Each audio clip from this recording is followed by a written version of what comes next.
So if you were quickly scrambling a list of questions or something, know that that material will be provided when it's available. So that offer goes to our speakers to present that material, and we'll get it attached to the videos so that it's all available there. So that question is coming. Website link. Tim, tell me what website? umc.org will have a link to the material from the pre-conference briefing. And much of it on call to action too, right? So, okay. So we are an alphabet soup of websites, but we are one body in Christ. MFSA also, of course, has their own website and can publish material, but is welcome to submit it as an attachment, and I've already talked to Steve about that. Okay, so we're going to go into a period of questions, and those who've worked with preschoolers have learned there's a difference between a question and a story. So I want to be clear with you all that this is not a debate. That even though you may have a deeply felt reason for your question, at this time we'd like you to get to the question, because that's what we have time for. Granted, it might be a good place to want to practice debating, but do that in the hallway. So what we have here is some people who've really put their minds to looking at this issue from a lot of different aspects, and have the goal of making it something that really benefits the church. So as delegates who are thinking about how they will work with it, as communicators thinking about how they'll tell the story of it, this is our chance to ask for those clarifications or comparisons. Now, when I ask our panel here, we can't have someone ask a question and then have 9 people all give an answer to it. But we may have differing answers. So I'd like you to one, also work to be concise, but also when the statement has been made, we'll let it be made, but when we do have a counterpoint or some other point of view, we should be sure to do that. We got some microphones there for you guys to just pass back and forth. We'll have you just stay in your chairs to answer the questions so we don't spend a lot of time up and down, and I'll try to keep us all on task. Does that sound like a good plan? Everybody comfortable with that? So I'm going to ask, we go back and forth about this whole lineup at the mic versus hand raising. Let's try and start with hand raising and see. And I'm going to take the privilege of asking the first question just as a warm-up here. And I'm not sure who's the right one to answer it, but the phrase has been used, this opens the paragraphs.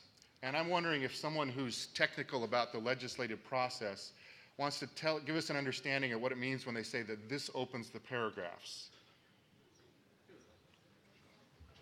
Jay? As briefly as I can say it, it's a good point of order to raise that something is being offered as an amendment that is not in a paragraph that's been opened by the petition. The petition brings the paragraph to the body to be considered for change, for amendment, and it's necessary to have a petition that opens the paragraph before that can be done.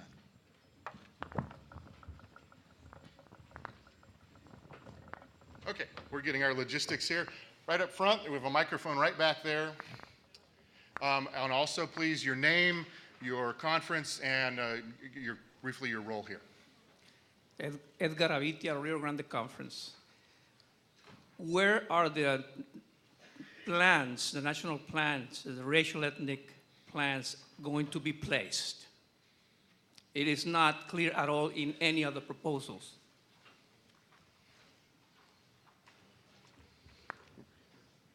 Go ahead. Okay. For the work of the call to action and the interim operations team, we did not seek to address the plans. We did not assume that we would not have racial ethnic plans, but we did not address it specifically to this point. I think there are a couple of places where they could be, but those would be opinions of Greg Palmer's and not decisions of IoT, nor did we submit any particular recommendation to the call to action. But when the plan directors have spoken with us raising that question, we said that we assumed that they were coming forth in the legislation from the agencies where they have been partnered now, and upon adoption by the General Conference, that they would be lodged as seemed best whether or not it's in leadership or if the proposal were to fly forward in congregational excellence, et cetera. But there has been no assumption that there would not be plans and planning that was demographically specific. If we have another mic, we can pass. It doesn't have to be that one. There's one closer. Thank you for that question. We too, actually there are multiple parts to my answer. One is we too had some understanding that they would be linked to the agencies that they're currently linked to, but we believe, based on our principles that were part of the development of our plan, that we want to more clearly define where they would fit in future documentation. We think that's extremely important. And we also believe that by the diverse representation that we've got in our centers, that will also assist in the process. But we definitely will, in another version of this document, make sure they're reflected. Thank you. Bishop Carcani? I'm grateful for the question. I think that we want to claim the racial ethnic ministries, but the question raises the fact that there's critical work yet to be done. It's work that can be done, I believe, between now and General Conference and in the midst of General Conference, but it has to be done intentionally. Thank you. Another question? Oh, Jay? From a different direction, let me reemphasize for you all that when we were drafting the legislation, we did not intend to leave anything out that's currently there.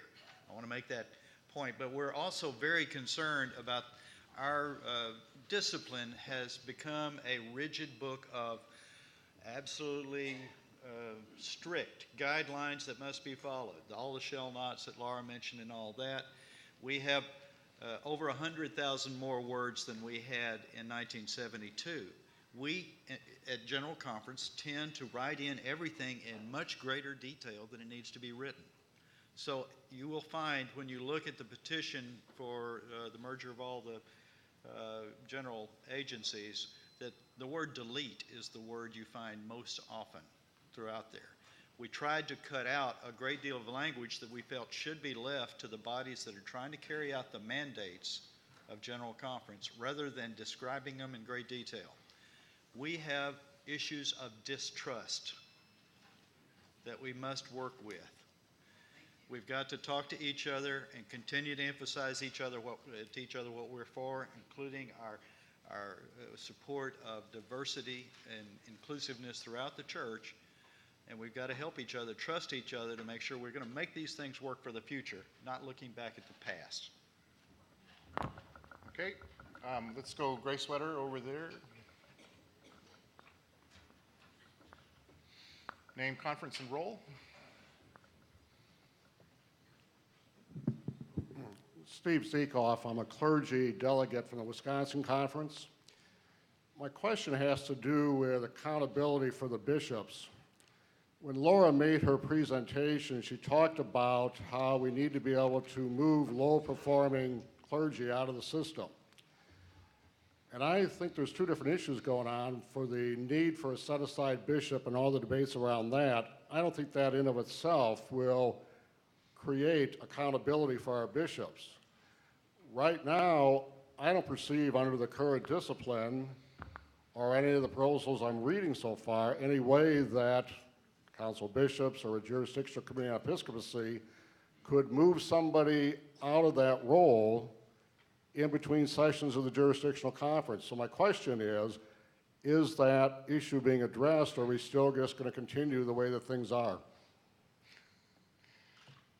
All right. Who wants it? Bishop Palmer? Why not?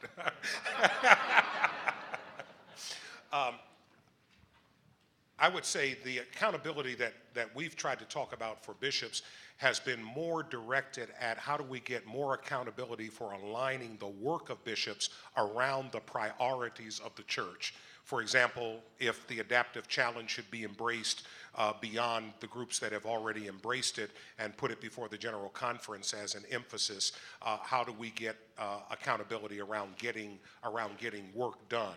We did not seek we didn't see it as a part of our assignment to address accountability for failings that would fall under the category of complaints, for example. I would say that I believe there is an adequate, I don't know that it couldn't be better, complaint process for all clergy in the life of the church, and bishops as elders of the church fall directly under that. There's some specifics about who handles that in terms of the Jurisdictional Committee on Episcopacy in partnership with the respective College of Bishops in the jurisdictions and in the central conferences. So the accountability and the way in which we were using it was for alignment to the extent possible, and obviously leaving lots of room for contextual embodiment of the work of Episcopal leaders around the adaptive challenge.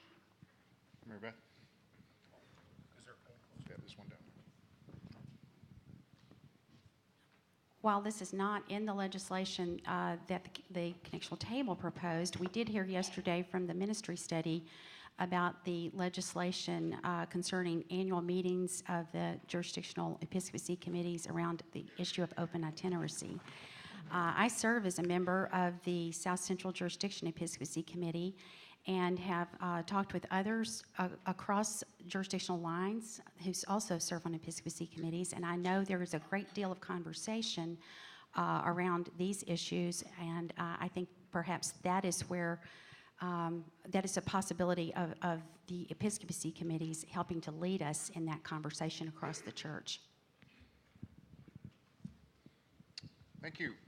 Let me turn this way. Jan?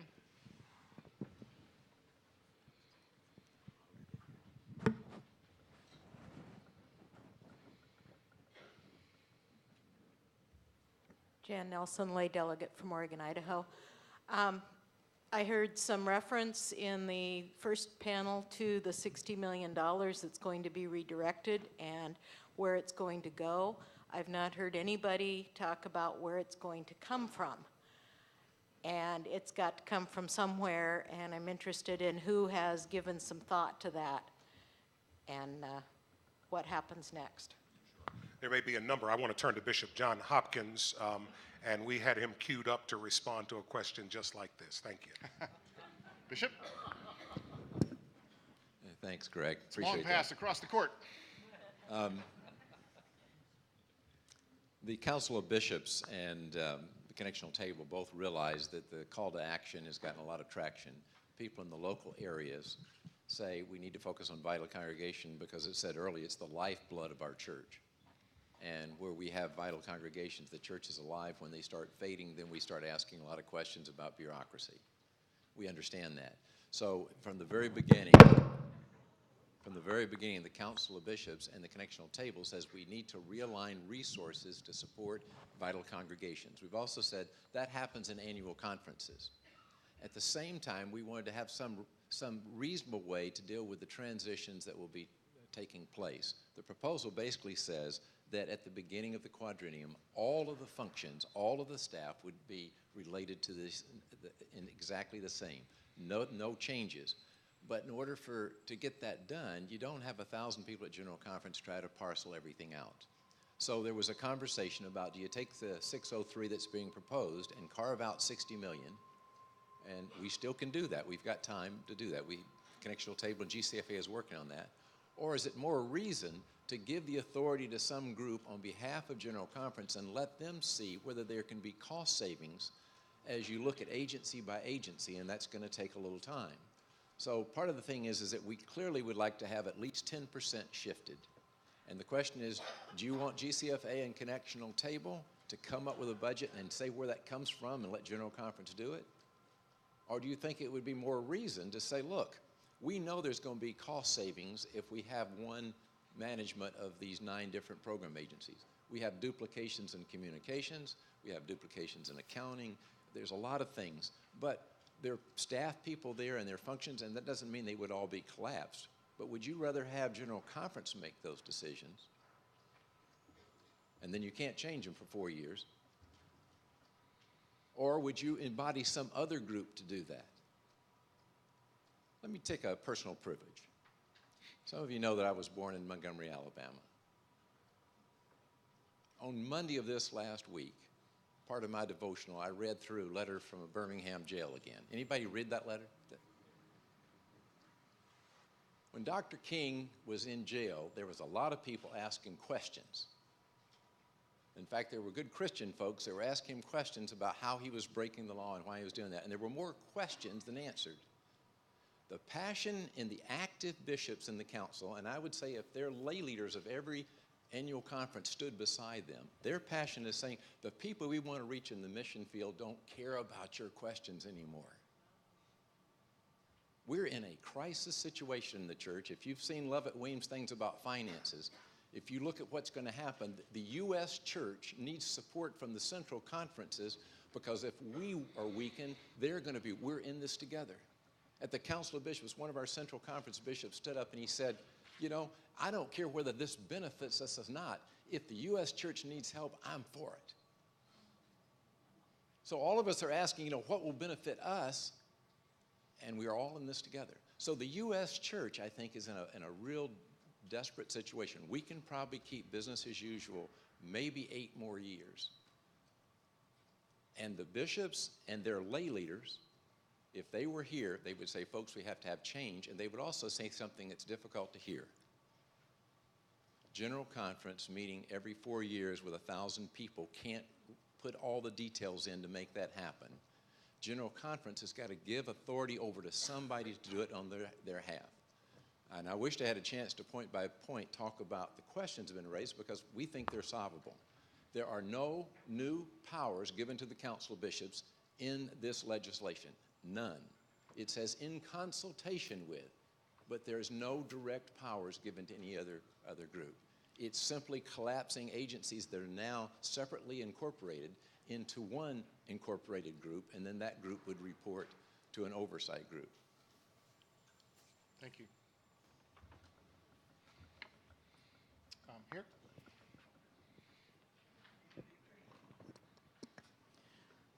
Laura, in your presentation, you talked about attracting a new generation. Your name, I'm please. sorry. I'm Randy Robinson from the Illinois Great Rivers Conference, clergy delegate. Laura, you talked about attracting a new generation of leaders. And part of the vitality and the renewal of our church is going to come from the ability to attract. Was there any serious grappling with a new model for funding theological education? One. Was there any serious grappling with minimum salaries in annual conferences? Until those two questions are addressed, we may not get the new generation of leaders that we so desperately need. Yes, thank you. We had continuous discussion, I would say, in the IoT about that exact issue of how can we attract young, excellent clergy when they are going to have mountains of debt.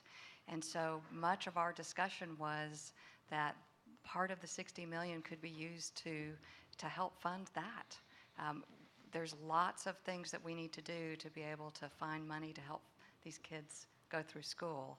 And so that's something for us to grapple with. So yes, we've talked about it. We don't have a finalized recommendation for you, but we really would encourage us to think about using some of this money towards that. And we did not talk extensively about salaries. Okay. What's going on? You haven't been in this section here? You. Yep.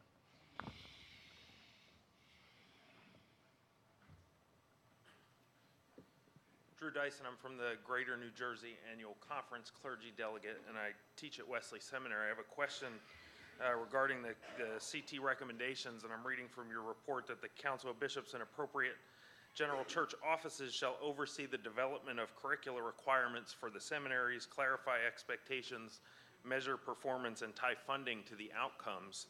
And I appreciate the focus on leadership development. My question is, first, where will the expertise come from in the Council of Bishops, and has there thought been given to how that will happen within the Council of Bishops and the general agencies to develop ministerial leaders with the full complexity of a post-Christian globalized society with the expertise in theological education and what that requires?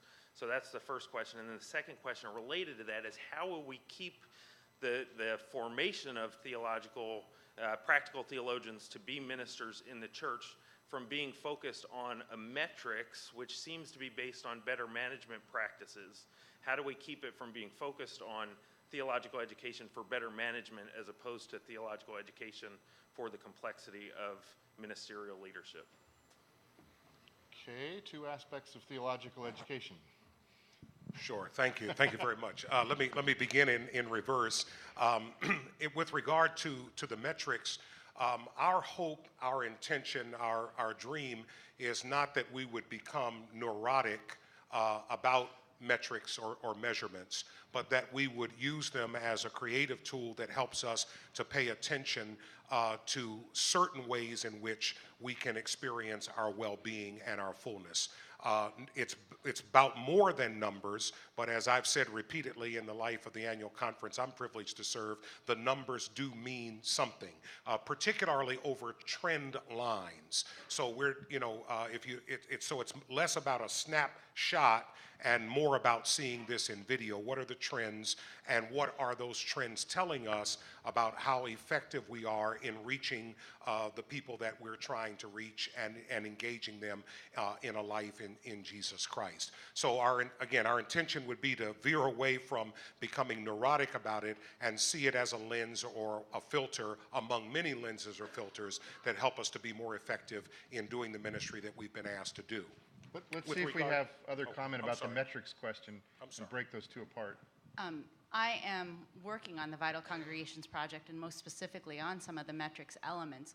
One of the things is that conferences are already using numbers, and quite effectively. And what we're seeing in the trends as we look at the percentages of highly vital congregations, the conferences that have the highest number of highly vital congregations are conferences that are using some of these metrics to measure and to give the baseline across the board. Now, that's not to say that highly vital congregations aren't diverse and that they all have to fall in line, but really the way we envision it is that it's a measure for you, right? So when I asked you all who was healthy out there, right, and your measures, your doctor talks about your measures for yourself. Who are you as, for me, a Filipino American at this age and at this stage in life? This is my healthy numbers. So for congregations, what are their healthy numbers? And can it be something that can be regulated across the board? Is it something that can also be specific to each individual diverse congregation so that they know where their baseline is and they know where they can grow from that baseline to be a healthier, more vital them so that they can go out and transform the world? So it's not a rigid element, but it's organic. It is something that gives them a place to know where they're at and where they can grow. And one of the congregational developers who we've been in conversation with has said, this is great if it can be something that everyone can use across the denomination. And we all can begin to see where are we at as congregations in this denomination, both ethnically diverse, economically diverse, geographically diverse. Lots of possibilities if we're all aligned and on the same page. Okay. Tom, did you have a thought on that? I do have a thought on that, thank you. Another annoying question. Is our emphasis on performance, which is maybe the most frequently occurring word in the reports that I've read and seen online, balanced with a full picture of what ministry is?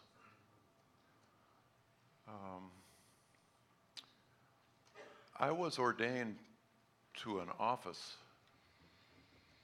I wasn't ordained to perform. It doesn't mean I don't want to perform, but I was ordained to an office. That is a role with historic grounding, of being set apart within the community of faith for a form of leadership of the community that involves my full person and my full identity as an individual.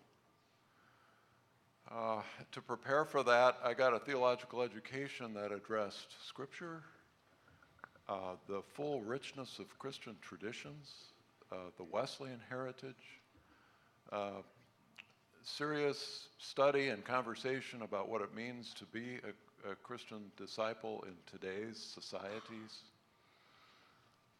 as well as many explorations of what it means to practice ministry.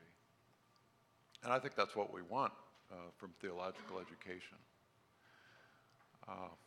With all our stress on performance, are we adequately balancing that with our sense that we're trying to call whole persons into an expression of ministry that will involve their very identity as a commitment to the community of faith?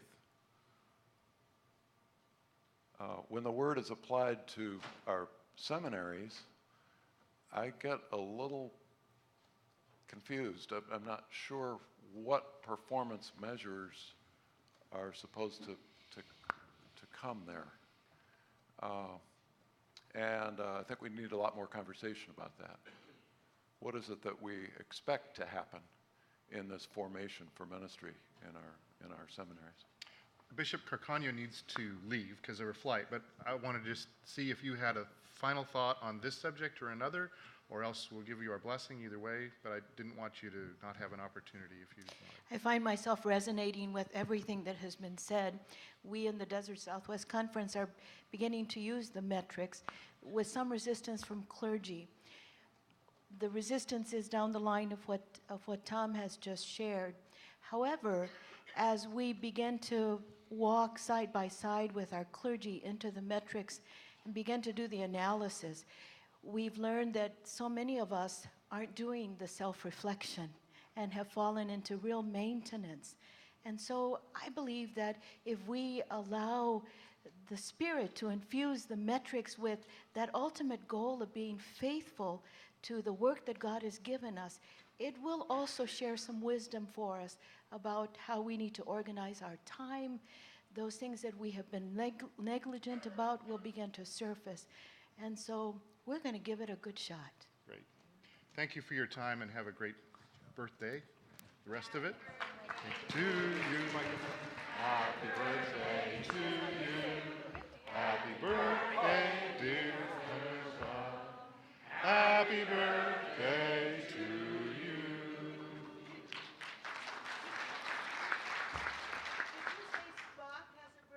No, Dr. McCoy. DeForest Carey.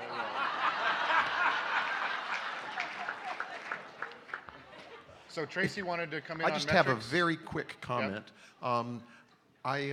Before I retired and started working for the church, I came out of a business background, and we use different types of metrics. There's a lot of focus in the discussion going around right now about some very specific numeric metrics, but there's such a thing as qualitative metrics as well.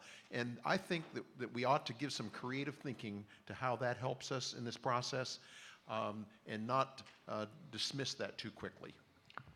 Yep, there's a story behind the numbers, is what I always say. Let's go to the first part of that other question, which was about curriculum development and the relationship with some language about the bishops having a role in that for our seminaries, if I've summarized that right. Yeah, back to the first part of Brother Dyson's question, I would see that and anticipate that being an integrated and synergistic process that would include all of those entities that had been named. If I were had any involvement in it beyond now, it would be to get some external consultation about that would help us to get at least as many of the right questions that need to be answered about formation, about performance, about office, about all of that. But I see that as collaborative. Seminaries, leadership from conference boards of ordained ministry, Episcopal leaders, people in the local church, having a way to make input about what are, as you refer to it, the complexities and needs of an ever-changing world. And so we have not sort of named a detailed process for how that gets done, but the players that we believe at a minimum ought to be involved. And I think all of these are absolutely the right and excellent questions, and there may be more that we're not able to name now. Anything else from our panel on that, or should we go over here?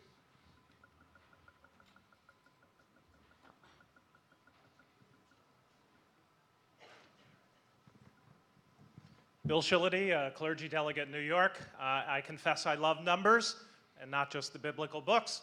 But anyway, Tracy, what I'd like to ask of you and then for the IOC team is there an economic model of how much savings and or staying the same financial model for the MFSA plan, and what is the financial model?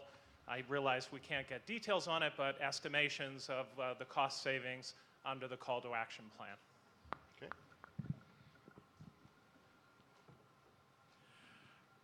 I think I want to thank you for that question. The answer is, our plan does call for reductions in sizes and numbers of boards, and so there is a savings there, although not huge. We are looking at the broader component of that in terms of bringing in additional individuals from central conferences to serve on the boards we're proposing, and we realize there's an incremental cost there. So the quick summary answer is we're working on that, and we know we need to have it before General Conference, and it's going to take some support of a number of folks to help us generate that. But we're very aware we need to do that. Thank you. Do we have a number? We do not have a specific number. That is still being worked on. We can't. We've got some around the governance side. Well, Jay, got a number? GCFA tells us that the travel and meeting costs for our general boards and agencies for a quadrennium is about $8 million. That's what we're working with as what we back off of. Depending on how the rewrite of the merger of the various boards goes, we could save $4 to $6 million in this quadrennium. That's very rough. One piece of it. Bruce?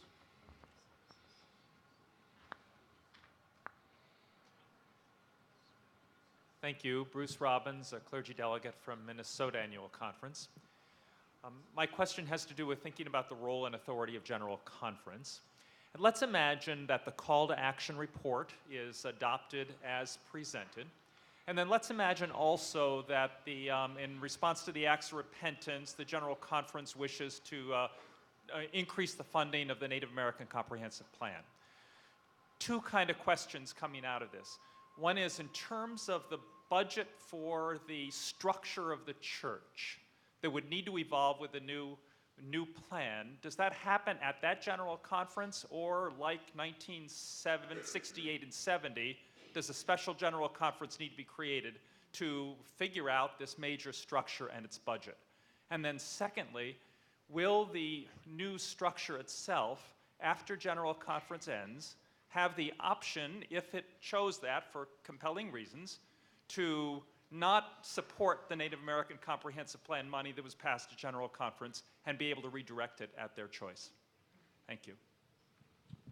Bruce, before, give me the very last part, that if we adopted... It's the question on, in terms of the Native American Comprehensive Plan. Mm-hmm. And the impression, and I haven't read accurate, and I can't say from careful reading, but the impression was that the possibility to redirect money allocated by General Conference will be possible under the proposals from the call to action. And I'm saying if General Conference was convicted that it wanted to double the money for the Native American Comprehensive Plan as a result of the acts of repentance, would the new structure have the capacity to overrule the decision of General Conference and redirect it elsewhere? Absolutely not. Whatever the General Conference decide at levels of with specificity would be what any new structure, however defined, would have to carry out. To the first part of the question, we have not anticipated nor proposed that there be a special session of the General Conference for the accomplishment of any of this work at this point.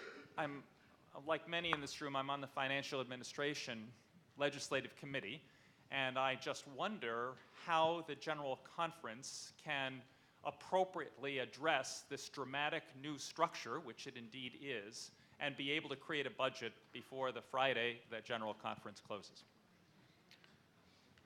Any other comment about that from here?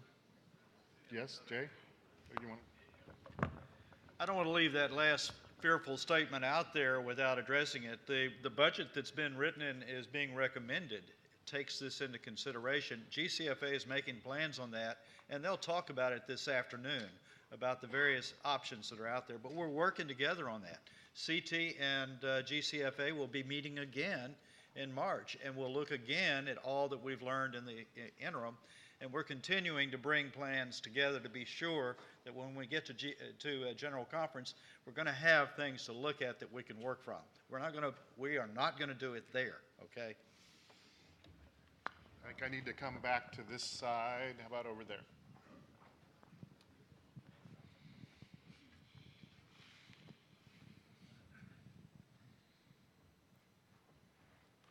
I'm Lonnie Chafin, and I'm a procrastinator. So I recognize the kind of revisions and need to come up with documents a little bit after deadlines, and the kind of the conversation that you're having amongst yourselves about what the presentation is going to be and what all of the details are going to be. I also hear kind of a resistance to do too much detail work. Can you reassure me that we will have a facilitated conversation about this at General Conference, so that we're not presented with a wallop of a very confusing, very complex proposal for us to vote up or down? How is this going to be facilitated so we can chew on it without biting off too much for the conversation and not end up with, what is the joke about something designed by a committee or whatever, but, not end up with something that is inadvertent, where we assign to the bishops so many responsibilities that a superhuman couldn't do it, or we assign to the budget, or we assign to the general agencies or the legacy of the general agencies so much responsibility that they can't do it with what we fund. How are we going to how will the conversation happen? So I'm going to paraphrase that. Is there someone who knows what our interpretive plan is? Mary Beth? Yes, we are scheduled to have a session at the General Conference prior to our work on legislative committees beginning, entitled Critical Choices, which will feature the work of the connectional table, GCFA, 4 areas of focus to help outline the proposals that will be before us at that time. We have another voice if he wants. No, he doesn't. Okay. I want to say, Mayor Brook, I want to say that would be the worst thing I could imagine, right? There is so many moving parts here. I'm going to stop you because I really want us to stick to questions, not debate. I can understand you not liking the answer you heard. I don't want us to go there. I appreciate that. But maybe someone else here wants to speak to add to that. I'm careful of that. I don't mean to be rude to cut you off. Jake? And I think the reason for concern is when we all share, we've all been through these legislative committees and we know what this is like to get it dumped on you and spend till midnight or 2 in the morning going through these things. And I've just filed an 82-page petition. We're expecting between now and then, we're going to have several groups working on this. They're going to have probably comprehensive substitutes that are going to come forward. And what we're hoping is that we're going to have a continual sharing. There are probably not going to be, it's not going to be possible for every delegate to General Conference to have a comprehensive understanding of this. But what we hope is we have enough leadership out there that will have a seat at the table, an ear at the door, whatever, that will understand what we're trying to do with each piece. And those of us that end up in general administration working on this final document that's going to come forward, we're all going to share the responsibility to help everybody on the floor understand what we're coming out with. We're seeking first and foremost consensus so that we can all feel that we're coming forward with something that's going to advance the church, and then we're going to learn over the next 4 years how well we did it and how badly we did it. I would hope that the other groups, and I've talked with some here today already, that have proposals like MFSA and others, will try to put them in a form that we can all look at between now and then and have some facility in looking at it. Lonnie, you asked specifically about General Conference, and that's what I responded to.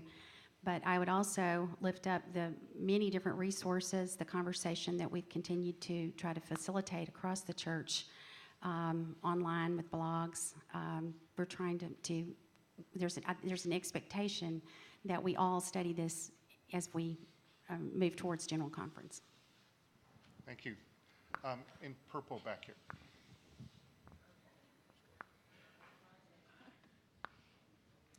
Hi, Don't even. Okay, I bleed black and gold. I'm sorry. Dawn, I do. Go Steelers. Dawn Lynchek, Western PA. I am here as a communicator and a Steeler fan. Was that your question? No. Oh. No, that's a statement. Anyway, and a legacy. My question is, I hear a lot of language about making room for people of color to participate in the life of the church, but what I have not heard is making room for folks with disabilities, those who are mentally ill, people who are autistic, blind, deaf, you get the picture. And so I'm wondering if in your proposal that there is room for that kind of language and making a space for them at the table.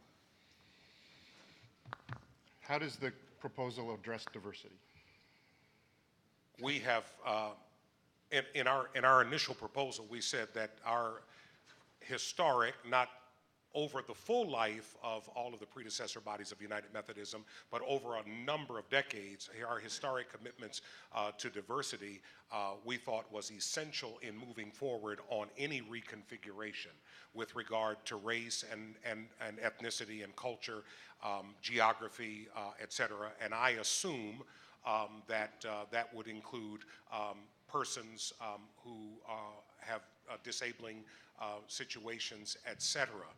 We did not specifically add any new language, but I'm not aware that any in the legislation, and I'll turn to you, Jay, where we deleted any of that language either. So, of what's already in the current design. So the diversity language stays. We just have the issue of there's less places for people to be so that the balancing can be tricky. Anything else from anybody else? Okay, here.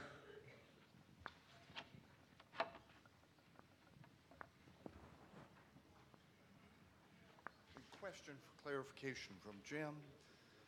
Name? With, You are? I'm sorry, Robert Beckham, South Georgia Conference. With the reduction in membership from 600 relatively to 45, do you have any numbers about the reduction of general agency and staff that would be accompanying this, or would there be? No, there is no correlation at all between staff and governance. And by the way, it's 60 because you got the 45 and the general counsel plus 15 in the board. But the staff reductions that took place with regard to the realistic budget that's been proposed have already been made. And our proposal, as I said, is we want to move all the staff into the new structure, let this new organization determine the direction and the viability of all the programming that General Conference mandates and pays for. Tracy? And from the MFSA perspective, the plan at this point would be to migrate the various entities together into centers and to allow those centers to spend some time doing visioning and reworking what they feel is most appropriate for the ministries in those areas going forward. So initially, we wouldn't propose staff adjustments. Okay, I now know what a bishop feels like at General Conference. I'm going to go way over here for a last question. And we now know that we have lots of conversations to continue to have within our conferences and with these folks during our break time. And again, we'll try to get as much of the resource material up on the web as we can. And you're going to advise me. Oh, hey, we just got grace. We can do a couple more after this. All right. I'm Don House from the Texas Annual Conference. One of the big questions that every general conference answers is the size of the budget. That is, how much money is going to be redirected from the annual conferences and the local churches to fund the general agencies, their mission and ministry. Traditionally, what's happened, and one of the speakers spoke to this earlier, is the importance of the separation between finance and programs. And what we've done for a long time now is that the budget recommendation that goes to General Conference comes from GCF&A, GCF&A being independent. And historically, that recommendation makes a huge impact on the amount of the apportionments that are decided by General Conference, the amount of money being redirected. How in this structure, given that GCFA is now in the organizational chart 4 levels down in the chart. How does the budget recommendation process be unfettered by the programming and have direct contact with the General Conference and its recommendation of the budget? How is that to be done with the proposed structure? Budget process. Jay, everybody's going to say Jay. You know it's a tough question if they dodge it and throw it down at this end. Yeah. The question really is, when we take GCFA and put it together with this other body and now have just one body over programming and budget, how do we really have a voice that speaks just to budget, right, Don? Bingo. Is that what you're saying? Bingo. Yeah, and I think that's going to rely on what membership we appoint to the General Council on Strategy and Oversight. There has been a great deal of conversation, in fact, you and I have had a great deal of conversation about the possibility of separating that General Council into 2 groups within it, one for budget, one for programming, so that we could draw nominees out of the jurisdictions and elsewhere that would have a focus. They could focus on either budget or programming. There are several other possibilities about that, but the proposal as written is to treat this as we would see a typical board to be, and that is that they will both work with budget and with programming, that the membership of that board would speak to both with one voice. Okay, who's been anxiously waiting? I think you've been waiting quite a bit, so. Well, I see everybody too, so hang on. Yes, I've been waiting for 30 minutes. Tracy Smith Malone, clergy, chair of the Northern Illinois Conference delegation. My question is, over the course of this quadrennium, as we've been preparing for this proposed legislation, there has been a lot of information gathered from different groups. I want to know, how has that information been used in the shaping of this legislation, and how and where might we find evidence of that? And knowing that information continues to be given from different groups, how will that information be used as you prepare to make your presentation at the General Conference?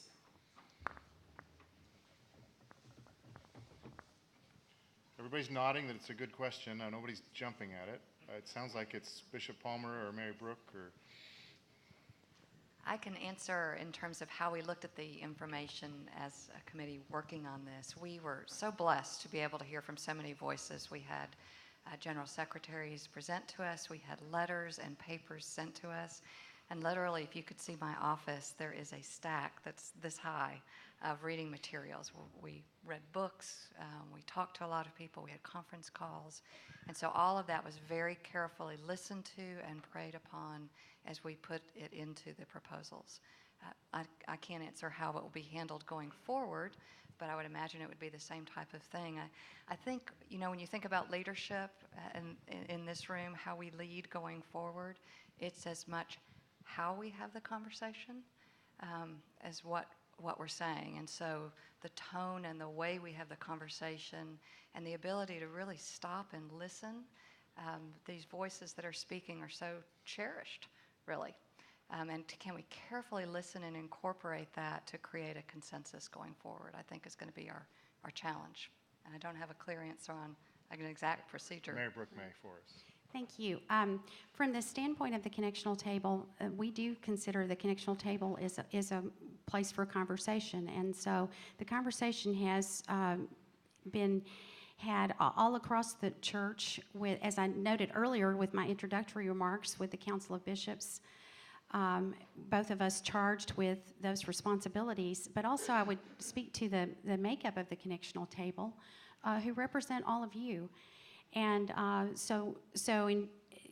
there was a decision made to go forward with the call to action to have research done and to have this study done. So much of our information has been informed by that research project. And that is a very critical piece that I hope the delegates will read. It is online. It is quite extensive report. But I would say that has been the the baseline for our discussion and for what has grown out of it in terms of our legislative proposals.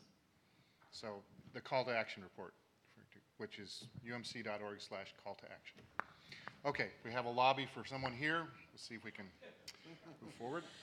Jen Ilo, lay delegate from Baltimore Washington Conference. I've heard a lot of presentations this morning about the call to action, and I've heard language like we're in crisis mode, and I believe that we are with a 40-year decline. I've heard the need to attract young, vital, excellent clergy and lay leadership, that we need a major culture shift.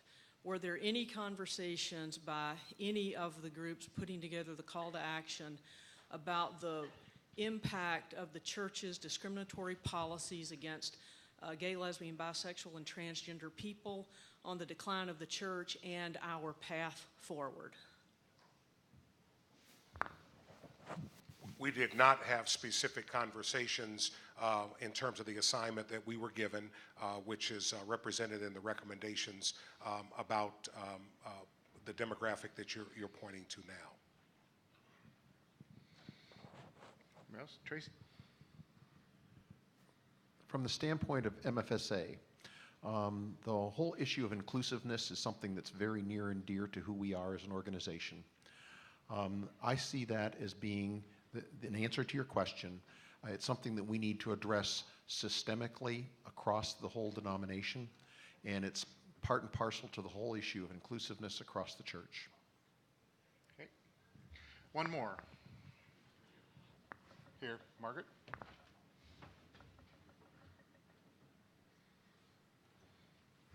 Margaret Novak, lay delegate, Yellowstone Annual Conference. Many of us here serve on general boards and agencies and the foundation boards that undergird a lot of the work of those general boards and agencies. Those foundations have grown up over the years under, I know from General Board of Discipleship, I know that Judy Wademan left her entire estate to United Methodist Communications Foundation, and that the money for No More Malaria is being channeled through that foundation. I'm wondering what happens to the money in all the various foundations that undergird the work of many of our general boards and agencies, Part A, and Part B, what happens to the physical facilities, the buildings currently existing, what the plan is for that. But primarily I'm concerned about what happens to the money that's in the foundations. Sounds like Jay again. Thank you. There is money that is tied directly to the general boards that will be shifted as part of the transition to the CCMM. The foundations are separate, and they have functionality. They are substantially connected through the subject matter of what the various boards do, so they can shift their focus to whatever the new office is that controls that same function. Tim talked some about the concern about putting all of the money into one pot, and that this can create some new risks. I agree that there is a different type of risk involved. There's no new liability because we're not doing anything different. Having one office do these things rather than three offices just makes it easier to focus on one place where the money is. And that's the concern that's been raised, that there might be because there's a larger amount of money, it might attract more attention. I don't think there is much of a concern at all about transferring the money out of the foundations, because they'll be able to continue to focus on where they want to put that money based on whatever's happening. Anybody else on that? I think at this point, we need a big applause for our panel.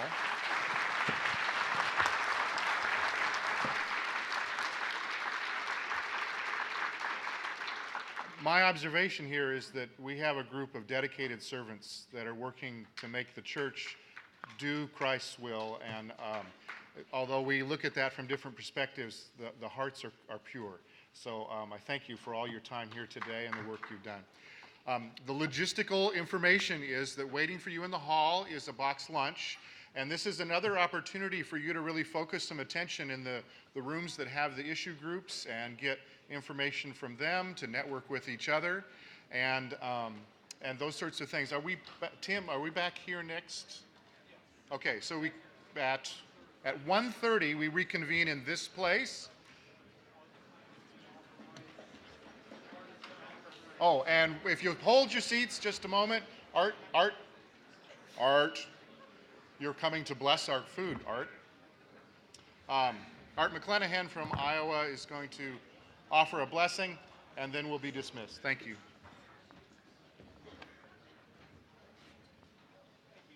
Yeah. I was knee-deep in my head. Just go. Shall we pray? Most gracious and wonderful God, we give you thanks for all that you have brought to us. Sisters and brothers who care for the life of the church, for persons who open our church to your ways of leading the world to be the world you have created. We pray for your blessings upon us this day as we share meals and conversations in this hour. We're mindful of sisters and brothers who are outside our walls who do not enjoy what we have because we have so much and they have so little. Give us open hearts that we might open our lives to them and share the journey together. Bless us in all that we do as we are faithful servants of Christ our Lord. Amen.